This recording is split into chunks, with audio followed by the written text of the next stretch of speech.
Leader du monde, leader africain, citoyen du monde, citoyen africain, chers frères et sœurs congolais, je m'appelle Benita et je suis congolaise. Aujourd'hui, par cette vidéo, je viens passer un message que je voudrais faire entendre à l'opinion internationale.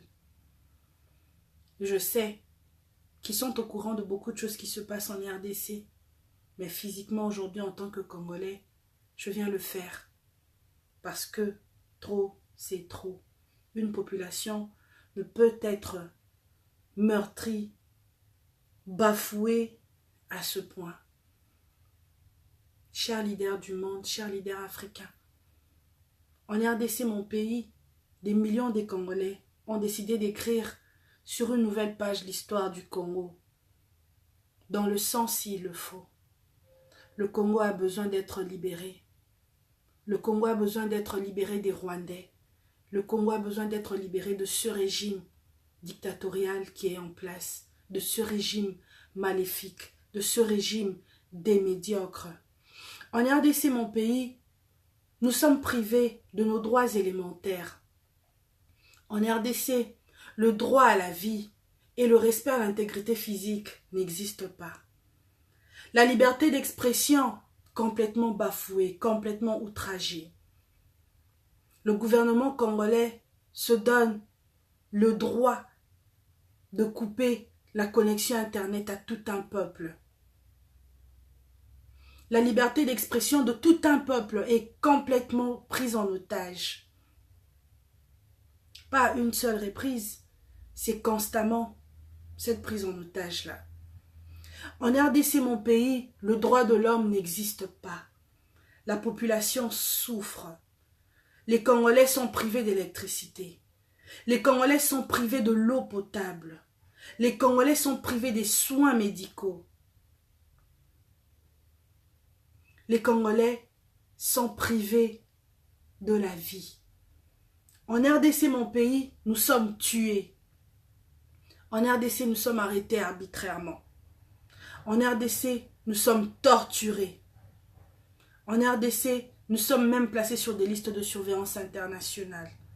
En RDC, depuis le 20 janvier, notre jeune activiste, Senga, Gloria Senga, est portée disparue. En RDC, la population est vouée à elle-même. En RDC, la population n'a aucun mot. En RDC, mon pays, depuis 17 ans, le pays est chaotique. En RDC, nous ne voulons plus du président Kabila.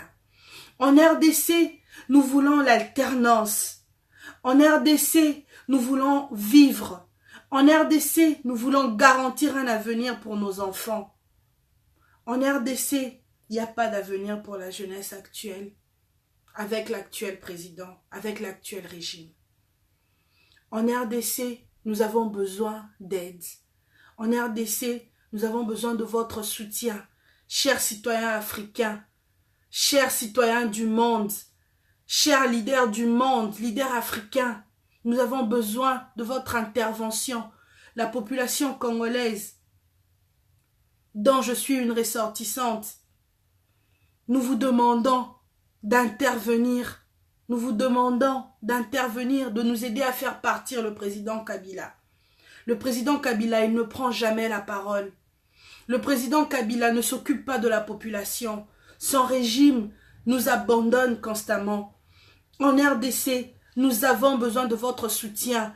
La population a déjà parlé. La population a déjà pris position. La voix du peuple, c'est la voix de Dieu, dit-on. En RDC, nous voulons l'alternance. Nous avons besoin de votre soutien. Soutenez la population congolaise. Soutenez-nous, la population congolaise. Nous avons droit à la vie et nous voulons exercer ce droit-là qui nous est constamment privé par le régime actuel. En RDC, le gouvernement est médiocre. En RDC, le gouvernement est corrompu. En RDC, le régime est un régime sanguinaire. Je suis congolaise. Je veux sauver mon pays. Merci.